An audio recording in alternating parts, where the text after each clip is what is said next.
తిరిగి BCN news కి స్వాగతం.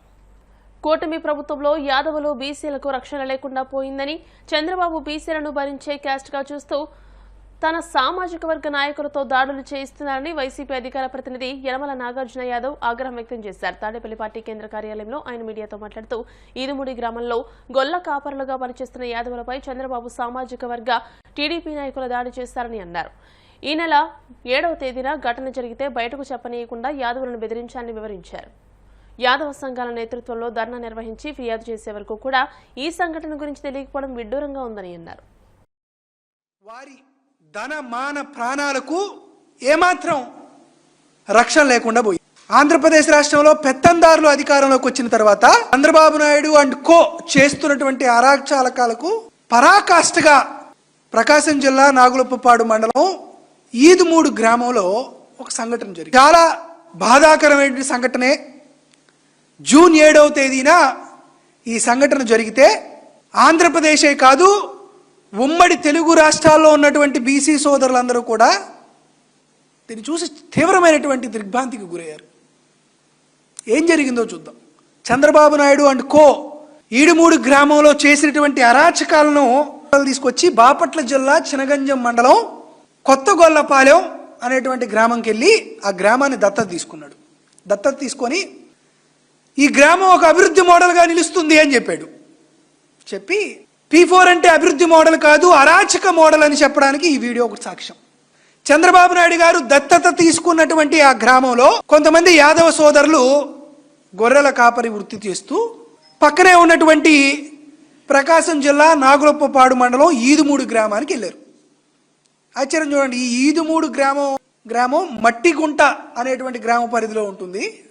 ఇది మన సిఎస్ గారి ఊరు, చీఫ్ సెక్రటరీగా పనిచేస్తున్నటువంటి సాయి ప్రసాద్ గారి సొంత ఊరు. అంటే ముఖ్యమంత్రి గారి దత్తత గ్రామం నుండి మా యాదవ సోదరులు గొర్రెల కాపరి వృత్తి చేసుకుంటూ గొర్రెల్ని కాస్తూ సిఎస్ గారు సొంత ఊరికి వెళ్ళారు. పాపం అక్కడ చంద్రబాబు నాయుడు గారు సిఎస్ సాయి ప్రసాద్ గారి సొంత సామాజిక వర్గానికి సంబంధించినటువంటి నేతలు యాదవ సామాజిక వర్గానికి సంబంధించినటువంటి నేతల్ని గొర్రె కాపరుల్ని ఏమని తిడుతున్నాడండి? అరే గొల్లనా కొడకల్లారా, ఒక్క దెబ్బకు చంపేస్తాం. చంద్రబాబు నాయుడు గారి సొంత సామాజిక వర్గానికి సంబంధించిన నాయకులు, సిఎస్ గారి సొంత సామాజిక వర్గానికి సంబంధించిన నాయకులు సిఎస్ గారి చీఫ్ సెక్రటరీ గారి సొంత గ్రామంలో మేత కోసం గొర్రెల కాపరులు వెళ్తే అరే గొల్లనా కొడకల్లారా, ఒక్క దెబ్బకు చంపేస్తాం, అరే లం కొడకల్లారా. వాళ్ళు ఏమంటున్నారండి యాదవులు? బాబాయ్ బాబాయ్ ఒకసారి మా మాట రండి బాబాయ్ అని వాళ్ళని ప్రాధేయపడుతుంటే చంద్రబాబు నాయుడు గారి సొంత సామాజిక వర్గానికి పార్టీకి సంబంధించినటువంటి నాయకులు వారి నోరు తెరిస్తే చంపేస్తా గొల్లనా కొడకలారని చెప్పి వారిని తిడుతూ తరువాత వారి కుటుంబ సభ్యుల్ని, యాదవ సామాజిక వర్గానికి సంబంధించినటువంటి మహిళల యొక్క కుటుంబ సభ్యుల్ని నోటితో మాట్లాడలేనటువంటి అత్యంత క్రూరమైనటువంటి దోషంలో తల్లుల్ని మీ పెళ్ళాల్ని అని భారతదేశంలోనే అతి పెద్ద సామాజిక వర్గం అయ్యి దేశంలోనే మొత్తానికి ఈ ప్రపంచంలోనే అత్యంత సాంస్కృతిక రాజకీయ సామాజిక అనుబంధం ఉన్నటువంటి అతి పెద్ద కులమైనటువంటి బీసీ జాతుల్లో ఒకటైన యాదవ కుల సామాజిక వర్గానికి సంబంధించినటువంటి వ్యక్తుల్ని లం కొడకల్లారా, గొల్లనా కొడకల్లారా అని దూషిస్తూ కులం పేరుతో అవమానిస్తూ కులంలో ఉన్నటువంటి మహిళలను కూడా వారి తల్లుల్ని మీ పిల్లల్ని తిడుతూ ఎందుకయ్యా మా కులాన్ని మా ఇంట్లో వారిని మా సామాజిక వర్గాన్ని తిడుతున్నారు ఏందయ్యా అని వారు ప్రాధేయపడుతుంటే ఒక్కసారి కాదురా 100 సార్లు తిడతాం. ఎవరిచ్చారు ఈ హక్కు? యాదవ సామాజిక వర్గానికి సంబంధించిన వాళ్ళు గొర్రెల కాపరిగా ఒక వృత్తి చేసుకుంటూ చంద్రబాబు నాయుడు గారు దత్తత తీసుకున్నటువంటి కొత్త గొల్లపాలెం నుండి సిఎస్ గారు పుట్టి పెరిగినటువంటి చీఫ్ సెక్రటరీ గారు పుట్టి పెరిగినటువంటి మట్టిగుంట ఈదుమూడి గ్రామానికి వెళ్తే వారి పైన దాడులు చేసి అరాచకాన్ని చేసి కులం పేరుతో దూషించి వారి తల్లుల్ని వారి పిల్లల్ని అని అంటూ చేస్తున్నారే. అసలు ఈ రాష్ట్రంలో బీసీలకు కానీ యాదవులకు కానీ ఈ రాష్ట్రంలో అసలు బతికేటువంటి స్వేచ్ఛ ఉందా? అసలు రక్షణ ఉందా? దుర్మార్గపూరితంగా దాడి గొర్రెల్ని మేపడానికి తీసుకువెళ్తే పొలంలో కొట్టారు. మనం చూస్తున్నటువంటి వీడియో. ఇది అయిపోయిన తర్వాత ఎన్డీఏ 2 ఏళ్ల పాలనలో విద్యా వ్యవస్థలో అనేక మార్పులు తెచ్చిందని బీజేపీ నేత విష్ణువర్ధన్ రెడ్డి అన్నారు. డిఎస్సీపై వైసీపీ తప్పుడు ప్రచారం చేస్తుందని మండిపడ్డారు. క్రీడలను కులానికి అంటించి కుట్ర చేసింది వైసీపీ అని, నిరుద్యోగుల్లో అనుమానాలు సృష్టించడానికి కుట్ర చేస్తుందని ధ్వజమెత్తారు. తనను హత్య చేస్తామని గుర్తు తెలియని ఫోన్ కాల్ వచ్చిందని, ఉర్దూలో మాట్లాడి బెదిరింపులకు పాల్పడ్డారని తెలియజేశారు. ఘటనపై 5 రోజుల క్రితమే కదిరి పోలీసులకు ఫిర్యాదు చేశారని, చర్యలు తీసుకోకపోతే ఉన్నతాధికారులకు ఫిర్యాదు చేస్తానని, లేకుంటే న్యాయస్థానాన్ని ఆశ్రయిస్తానని విష్ణువర్ధన్ రెడ్డి చెప్పారు. భారత ప్రభుత్వం యువజన క్రీడల మంత్రిత్వ శాఖకు సంబంధించి నేను జాతీయ వైస్ చైర్మన్గా పనిచేస్తున్నా, మీ అందరికీ తెలుసు. ప్రధానంగా ఈ దేశంలో ఉన్నటువంటి sports authority of India Sai కానీ, లేదా మినిస్టర్ ఆఫ్ యూత్ అఫైర్స్ సంబంధించినటువంటి యువజన క్రీడల మంత్రిత్వ శాఖలో రాష్ట్ర ప్రభుత్వాలకు పలు క్రీడలకు సంబంధించినటువంటి మార్గదర్శకాలు కేంద్ర ప్రభుత్వం నుంచినే జారీ చేస్తుంటాయి. దానికి అనుగుణంగానే రాష్ట్ర ప్రభుత్వాలు కూడా క్రీడలకు సంబంధించినటువంటి యొక్క నిర్ణయాలు తీసుకుంటూ ఉంటారు.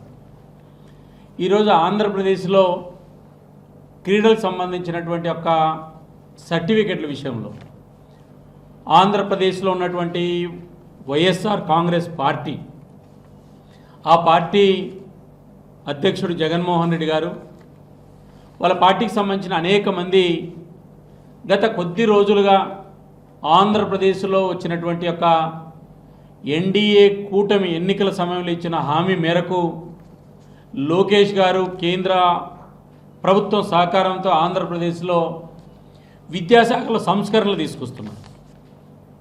పాఠశాలకు సంబంధించిన పెద్ద ఎత్తున నిధులు వస్తున్నాయి. కొన్ని స్వచ్ఛంద సంస్థల ద్వారా పాఠశాలలు, కళాశాలలు ఈరోజు అభివృద్ధి చెందుతున్నాయి. యూనివర్సిటీలో ప్రమాణాలు పెరుగుతున్నాయి. ఈ అన్నిటికీ కారణం ఎన్డీఏ 2 సంవత్సరాల పాలనలో ఆంధ్రప్రదేశ్లో విద్యా వ్యవస్థ మెరుగుపడింది. దీన్ని ఓర్చుకోలేనటువంటి ప్రభుత్వం ఈరోజు ఆంధ్రప్రదేశ్లో యువతకు, నిరుద్యోగులకు ఒక అనుమానం కలిగే విధంగా వ్యవహరించడం అనేటువంటిది సిగ్గుచేటు.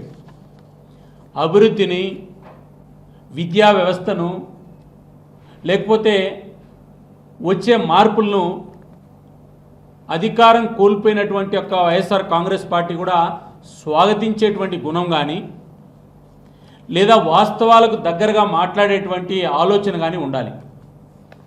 ఎందుకంటే అనేక సంవత్సరాల విద్యార్థుల యొక్క భవిష్యత్తు సంబంధించినటువంటిది అనుమానాలు రేకెత్తించేటువంటిది సరైనటువంటిది కాదు. ఎన్ని వివరణలు ఇచ్చినా ప్రభుత్వానికి సంబంధించిన అధికారులు, కూటమి ప్రభుత్వం రోజు ఒక అనుమానాన్ని లేవనెత్తుతున్నారు. దీనికి ప్రధానమైన కారణం మెగా డిఎస్సి పెట్టకముందు మీరు ఇంకా మెగా డిఎస్సి పెట్టలేదు అని అన్నారు.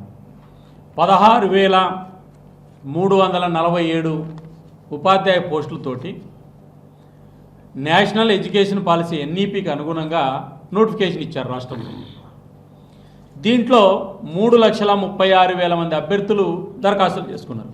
దరఖాస్తులు చేసుకుని నోటిఫికేషన్ ఈ మధ్యలోనే వైఎస్ఆర్ కాంగ్రెస్ పార్టీకి ఈ రాష్ట్రంలో నిరుద్యోగులకు ఉద్యోగాలు ఇచ్చేది ఇష్టం లేదు. జగన్మోహన్ రెడ్డి గారికి అస్సలు ఇష్టం లేదు. ఉదాహరణ ఏంటంటే 241 కేసులు డిఎస్సి జరక్కోకుండా ఆంధ్రప్రదేశ్లో వివిధ కోర్టులు వేశారు. ఈ 241 కోర్టులు కేసులు వేసినటువంటి వెనక ఈ 241 కేసుల వెనక వైఎస్ఆర్ కాంగ్రెస్ పార్టీ ఉంది. ఎందుకు మీకు ఈ రాష్ట్రంలో నిరుద్యోగుల మీద కక్ష, కోపం? రెండోది, 16,342 పోస్టుల్లో 382 పోస్టులు మాత్రమే కేంద్ర క్రీడల మంత్రిత్వ శాఖ ఇచ్చేటువంటి గైడ్లైన్స్ ప్రకారము ఆంధ్రప్రదేశ్లో ఉద్యోగాలు ఇచ్చారు. ఈ 382 ఉద్యోగాలకు సంబంధించిన అంశాన్ని ముడిపెట్టి ఒకరోజేమో మెరిట్ లిస్ట్ బాగలేదంటారు, ఇంకో రోజేమో వెయిటేజ్ మార్కులు అంటారు, ఇంకో రోజేమో బోగస్ సర్టిఫికేట్లు అంటారు. ఆ పరిధి దాటి ఈరోజు చివరకు ఈ యొక్క క్రీడల్లో కులాన్ని కూడా తీసుకొచ్చారు. ఇంతకంటే ఘోరం అనేటువంటిది లేదు. క్రీడలు ఎప్పుడు కూడా ప్రాంతము, కులము, భాష అనేటువంటిది ఉండదు. కడప రాజీవ్ పార్క్ వద్ద నాగబంధం చిత్ర బృందం సందడి చేసింది. తొలుత వాహనంపై ఏర్పాటు చేసిన అతిపెద్ద పద్మనాభస్వామి విగ్రహానికి కథానాయకుడు విరాట్ కర్ణ, కథానాయిక నభా నటేష్తో పాటు డైరెక్టర్ అభిషేక్ నామా తదితరులు పూజలు నిర్వహించారు. అనంతరం నభా నటేష్ స్థానిక కళాకారులతో కలిసి నృత్యం చేసి అలరించారు. చిత్ర బృందాన్ని చూసేందుకు నగరవాసులు అధిక సంఖ్యలో తరలివచ్చారు. కడపకు రావడం జరిగింది. మీ అందరి రిసీవింగ్ చూస్తుంటే ఎంతో హ్యాపీగా అనిపిస్తుంది. ఇదే విధంగా మీ రిసీవింగ్ని, మీ ఎంకరేజ్మెంట్ని సినిమా జూలై 3 రిలీజ్ కాబోతోంది. మీరు అందరు థియేటర్కి వెళ్ళి సినిమాని చూడాలని కోరుకుంటున్నాను. అనంత పద్మనాభ స్వామిని ఈ కడపకు తీసుకురావడం అంటే టెంపుల్ ప్రతి ఒక్కళ్ళు అంత దూరం వెళ్ళాలి, కొంతమంది ఏమో వెళ్ళాలని ఆగిపోయి ఉంటారు కదా, వాళ్ళందరికీ చూపిద్దామనే భాగంలో ఇక్కడ వచ్చామన్నమాట. సినిమా ప్రమోషన్స్ ప్లస్ దేవుడి రథయాత్ర. ఇక్కడ నేను మా హీరోయిన్ నభా నటేష్ కలిసి వచ్చాము. అండ్ మా ప్రొడ్యూసర్ అభిషేక్ నామా గారు అండ్ డైరెక్టర్ అభిషేక్ నామా గారు అండ్ ప్రొడ్యూసర్స్ నిషిత గారు, కిషోర్ గారు ఈ సినిమాని ఎంతో ప్యాషనెట్గా తీశారు. ఈ సినిమా ఏంటంటే మన యంగర్ జనరేషన్స్కి మన కల్చరు, మన ట్రెడిషన్స్ చెప్పేలా ఉంటుంది. సో మన సనాతన ధర్మ విలువలు కానీ ఇవన్నీ ఈ సినిమాలు ఉంటాయన్నమాట.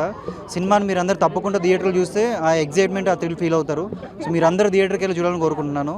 మీరు అందరూ వెళ్తారు కదా థియేటర్కి. ఈరోజు నాగబంధం సినిమా నుంచి స్వామివారి రథయాత్రతో పాల్గొనడానికి మనం కడప వచ్చాం.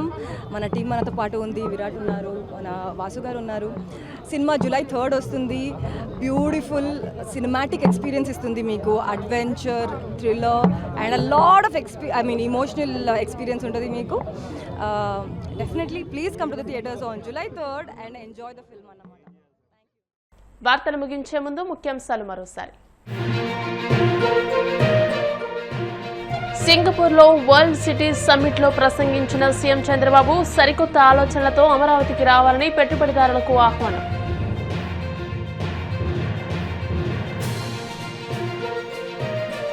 కేంద్ర మంత్రి సిఆర్ పాటిల్తో పవన్ కళ్యాణ్ భేటీ. తాగునీటి ఎద్దడి, కలుషితమవుతున్న నదుల పరిరక్షణ వంటి కీలక అంశాలపై చర్చ.